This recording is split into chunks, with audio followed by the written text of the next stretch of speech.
Then we'll go to our main stories, right? Yes, we'll go to our main stories. Thanks very much indeed. Interesting to know that we are seeing increasingly that tourists are patronizing the Cape Coast and Elmina castles. Good vibes, especially when CNN has also said it is the #4 country, that is Ghana, to visit this year. All right, let's move on tonight to our stories. The Millennium Development Authority MEDA has assured customers value for money under the new management of Electricity Company of Ghana. ECG, news of ECG's takeover by Miracle has generated public speculations of a potential increase in electricity tariffs, but Chief Executive of MEDA, Martin Esom Benjamin, told Joy Business the authority has the consumer at heart.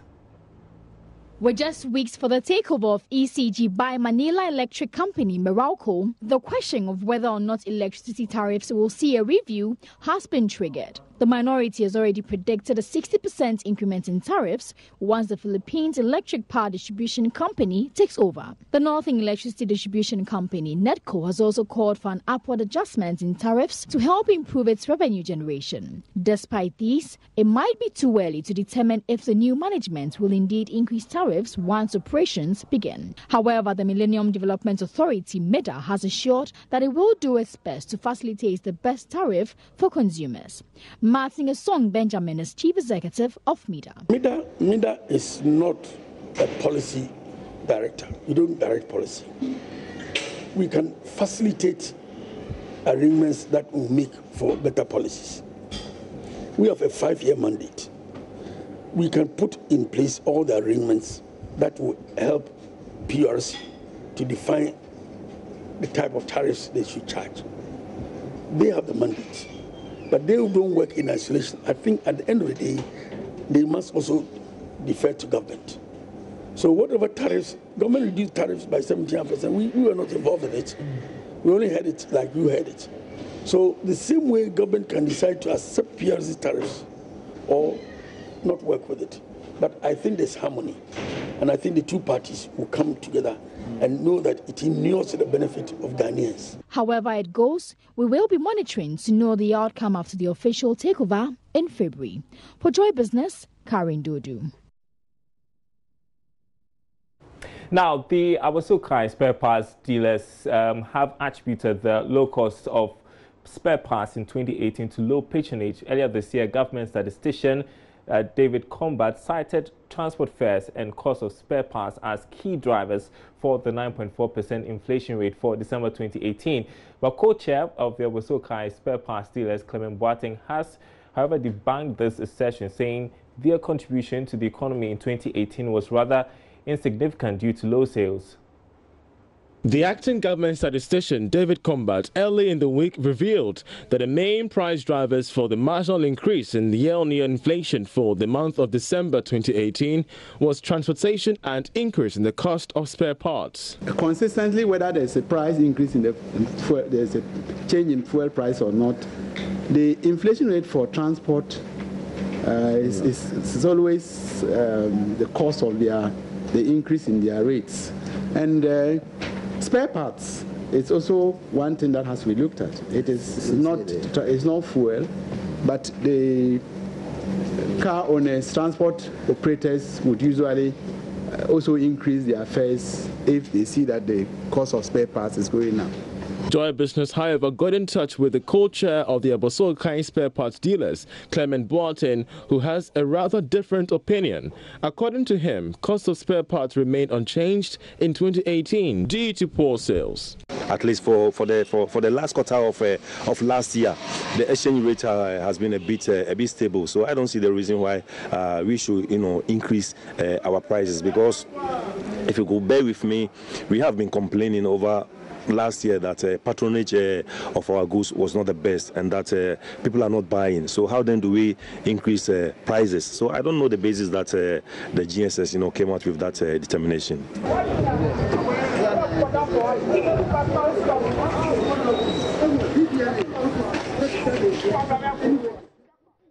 Well, meanwhile, the association is confident of a profitable 2019 amidst the city's fluctuation. Co-chair of the association, Clement Boateng, tells Joy Business, even though their prospects for the year are bright, a key thing they still will be looking at is the performance of the cedi against major currencies. Yeah, the key thing that we are going to, look out for is for government, to make a lot of purchases, because, government is the biggest buyer. And also what we are also looking at for this year is to also consolidated the gains on the exchange rate, because as we are all aware, the exchange rate has been stable, and we hope that it will continue, to be like that. If it continues to be like that, it will be better for us, because like I told you earlier, the exchange rate is the main determining factor of our industry. So if the exchange rate is stable, we don't have any problem.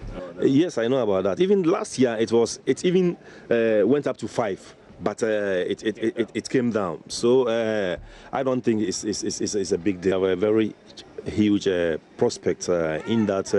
If you look at the budget which was read last year, it talks about a lot of infrastructure which is going to be constructed this year.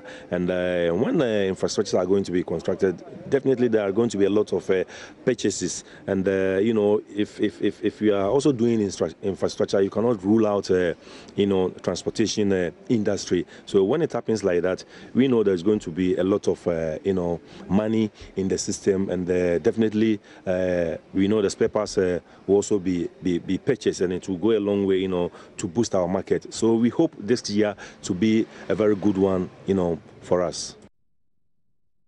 Now, moving on, aggrieved customers of Men's Gold have dismissed suggestions that they demanded government to use the taxpayers' money to pay their locked-up investments. Now, it follows a series of protests and demand for the arrest of Chief Executive of Men's Gold, Nana Appiah Mensah. Now, government has maintained it will not bail out customers of the gold dealership firm, a move which has prompted a response from the angry customers in Kumasi.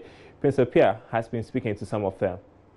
Moving. And we believe now that the government have stepped in, because that was the cry of we, the aggrieved customers of Men's Gold. And we were not asking the government to use taxpayers' money to pay us. We want to make this clear to Ghanaians. We've not said the government should use taxpayers' money to pay us. All what we are saying is that the government should compel Nana Appiah and Men's Gold and Co., those who are involved in the company, to do the right thing, because they say they are in the capacity to pay us. So why not still we are demanding our money, that the money is nowhere to be found. So what the government have issued, we are pleased with it. Yes, we the customers of aggrieved customers of Men's Gold, we are pleased with it, but we want the government to move on with this issue, not just to issue warrant and the case die. No, we want the needed attention to this issue, so that we wake up one day to hear that all our monies are being paid. Any lessons picked from this particular situation you find yourself so far? Yeah, it has taught us so many lessons. As human beings, as rational investors, sometimes we want to make the best out of the situation, but it has taught us some lessons concerning investments and how to manage your finances. And secondly, what we've been through, this protest and the court issue has taught us so many things. So I think going forward, every member who is reasonable will have a lesson to learn, from investment to personal life, how to manage your finances and conduct yourself in a lawful manner. All right, so I've been speaking to some aggrieved customers of Men's Gold. My name is Prince Appiah, reporting from Kumasi.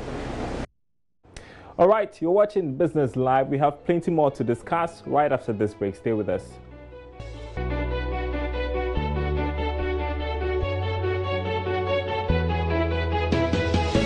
Welcome back to Business Live. Let's do our main story for tonight. So the festive season is over, and I know you know that, and life is back to normal. Ahead of the Yuletide, commodities traded mixed in the last month of 2018, and prices of some food items went up while others stayed fairly stable. But how is January actually looking like, especially when most pockets may probably be dry now? Let's go for an update of how prices actually fared in the various market centers across the country, and then when we come back, Francis will be doing the discussion. So let's take a look at the commodity market.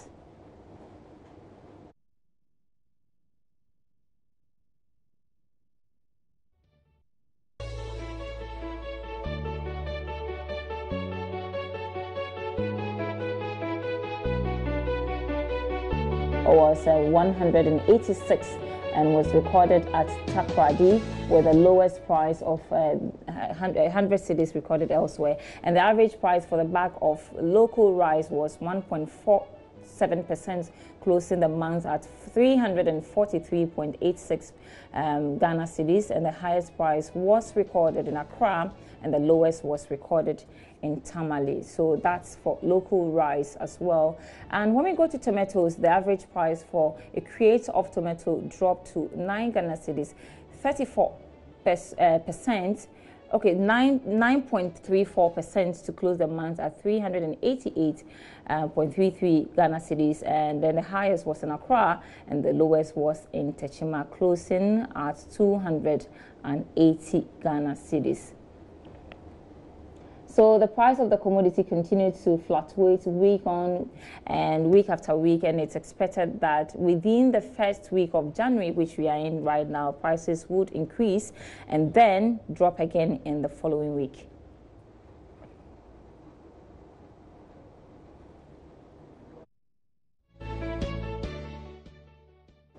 So let's take a look at the countrywide analysis. Commodities traded mixed, I said earlier, in the first month of the year 2018. And then Puna made a gain of 6.12%. And then also Gari cassava also gained 1.89% and 1.10% to close at 176 Ghana cedis and 61.17%. And so it goes on and on. The millet also, it's over there, you can see. And cowpea also closed at 385.29 Ghana cedis.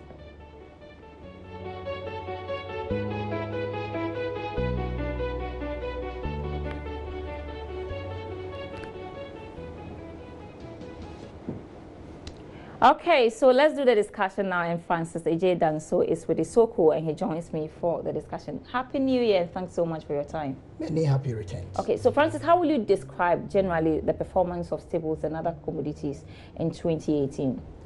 If we look at the performance of the commodity within 2018, I would say that generally they were on a steady upward trend for most of the commodities, because at the end of the year, majority of them had increases in prices, with the exception of just two crops compared to 2017. So generally they were on a steady upward trend. Do we know the factors that led to the performance in general?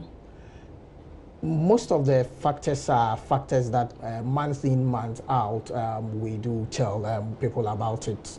Basically, it's the demand and then supply, and then sometimes some other general market events that happens during harvesting, and then transportation, storage, and all those things that affect the prices generally. You know, entering December, we knew some prices were not stable, others were stable a little bit, and I know a lot of people have spent their money towards this time of the month. People are dry, but what's the outlook for the first quarter of 2019? What should the market look like, and what should people expect? So basically, we expect that within the first quarter of the year, we will have some of the staple foods that we have, the crops being stable, because we've harvested some of them, and then some of them will also increase slightly because they are out of season, and then market trends. Can you mention some of these food items that are likely to go up and those that will not be affected? So, for example, puna. the prices are on an upward trend because obviously the stock that we had after the harvest are out and we are depending on the ones that were stored. We expect that commodities like cassava, plantain, maize, the price of maize, we expect it to rise steadily, but not too sharply as compared to previous months in 2018 that we experienced. And so this is the outlook. We expect that on the whole, within the first quarter, we are going to have a steady prices for the commodities. I see. So you also know that we've launched the Ghana Commodity Exchange. How is that likely to impact on prices of food items generally in 2019? Is there going to be any significant change? It will have an impact when the volumes that are traded and then the people that are trading on that platform are a lot. And so instead of coming to the normal markets that we know, they will go onto the digital market and then trade over there. Then it will have an impact on the prices that we have. Other than that, I expect that it will not interfere so much with the current market structure that we have. You have been doing a lot of on-field work. What's the impression you pick on the ground? Do you see people really knowing much about this commodity exchange when you visited the markets? People have heard about it, and so for it to be able to go down well with them, there need to be more education on that from the authorities so that people will. So does it mean that they don't know much about? All they know is commodity exchange has been launched, but as to what it does, they don't know or how to get on board. When you go into the interior where the produce are cultivated and then brought onto the market, they don't have a lot of knowledge on it, how to trade and all that. What do you say to people who think that the commodity exchange is going to have an impact because now prices will be determined by people who are going to buy these food items from the markets, and so individuals who want to enter these individual markets will not have a fair price because they have a different platform who will be giving them the sort of dictate prices for them?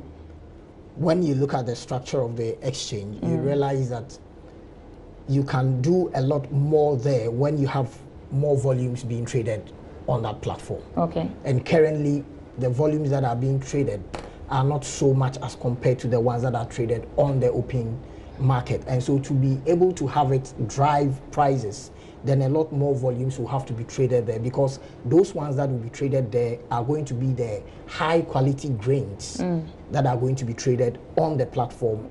When you say high quality grains, it means that... So currently on the open market, most markets do not grade the grains and cereals that we have. Okay. But when you want to trade on the exchange, then you have to go through thorough sorting, making sure that all the levels and everything is adhered to. And so those ones are going to be what we call premium goods that will be traded there, and not the ordinary ones that you may see when you go to the market. All right, thank you so much, Francis A.J. Danso, who speaks for Isoko. And we've been talking about where to get that commodity, where it's trading cheaper and where you can get it higher. And we know your pocket is dry, so just study the market and know where to get it. But that's how we wrap up tonight on Business Life. I was doing this with Daryl Kwao, but for more news, do log on to our website, myjoyonline.com/business for more business updates. My name is Sandra Isnafenu. Thanks so much for your time.